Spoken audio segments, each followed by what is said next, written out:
Hi, my name is Dr. Brian Baar. I'm a chiropractor here in beautiful sunny San Diego. I wanted to give you guys some information on CBD. Stick with us for the next few videos. Hopefully we can give you guys the information you need to make the correct purchase. Now, as far as marijuana versus hemp, on the surface, the smell, the taste, the look of the buds may be almost exactly the same, but it's what's inside the plant that matters. So one, marijuana is grown for that THC, that psychoactive substance. And now the strains are basically bred to have higher and higher THC levels. When we switch over here to hemp, which is industrially related, it's basically bred the exact same way, but more for CBD. CBD is a non-psychoactive substance found in these hemp-based plants. Now marijuana, as we spoke of earlier, has that high content THC, which is that psychoactive substance. But for the sake of this conversation, we're going to be talking about that hemp-based plant, or that CBD. Now, most people need to realize that hemp-based plants still do contain THC, but at very minimal levels. THC, on the other hand, can be as high or even higher than 14%. Well, now that we know the difference between a marijuana plant and a hemp-based plant, one to get high, one not to get high, we could talk about the extraction process. CBD itself has to be extracted from the plant. And there's more than a few processes, and stick around for the next video. We're going to give you a few examples of the extraction process and how they work.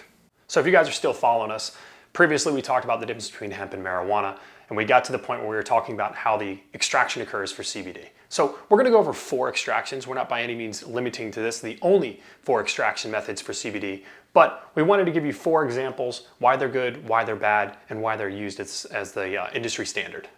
The first one is the Rick Simpson method. It's actually named after the guy that invented it. We're not going to go too in depth with this, but this is probably the cheapest and most archaic way to extract CBD. They use a lot of solvents, and they basically use propane to heat up the solvent to try to extract the CBD. It's not very effective. It can also leave dangerous solvents inside your CBD mix, and also your yield of CBD may be very low. So for the sake of conversation, this isn't one that we're going to get in depth on because it's not really used that much in the industrial scale anymore.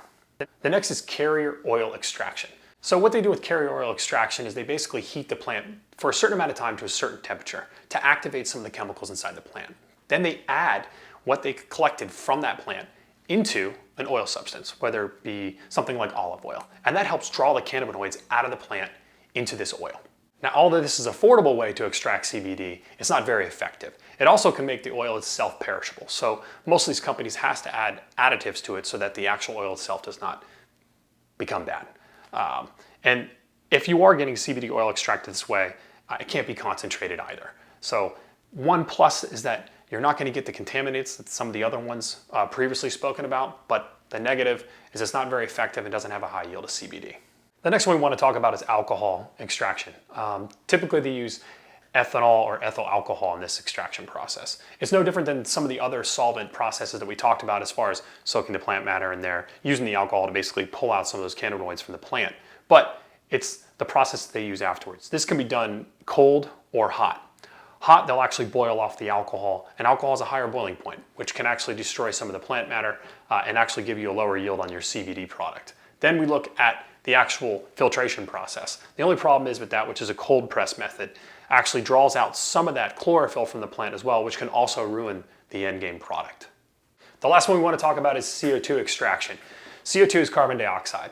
This currently is the most effective way to get the highest and purest yield of CBD, and it seems to be this industry standard at this point. There's 3 types of CO2 extraction. We have supercritical, subcritical, and midcritical. In a supercritical extraction, CO2 is actually pumped through a large machine. This giant machine is actually changing that CO2 gas to a supercritical temperature and increasing the pressure so it can be pushed through that hemp plant to not damage the plant and give us more higher yield and more purification process for the CBD. And because they're using CO2 gas, there's no dangerous solvents left behind, as in the other 3 or 4 that we mentioned previously.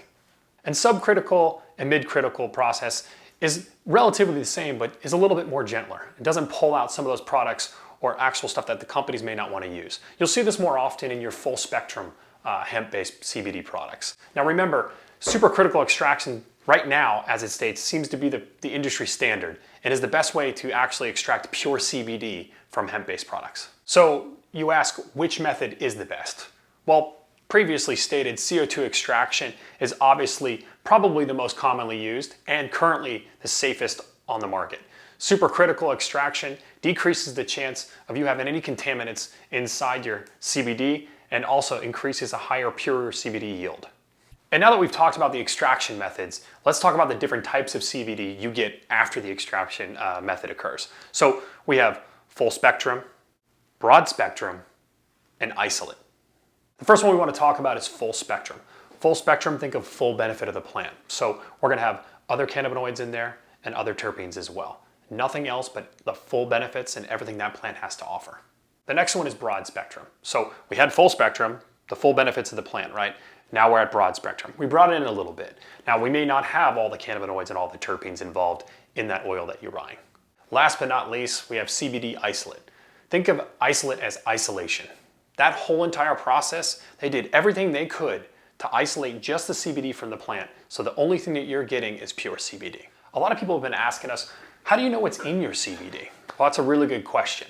There is a COA, a certificate of analysis with most of these companies. It could be listed as a QR code on the bottle. It can actually be on their website, but that certificate of analysis is going to give you what's in that product.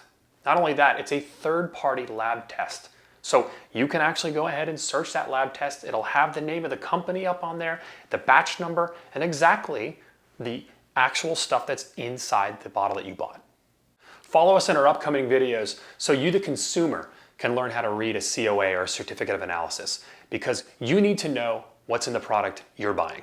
Please like, share, comment on our videos, and also visit our website, benaturalcbd.com. That is BE naturalcbd.com.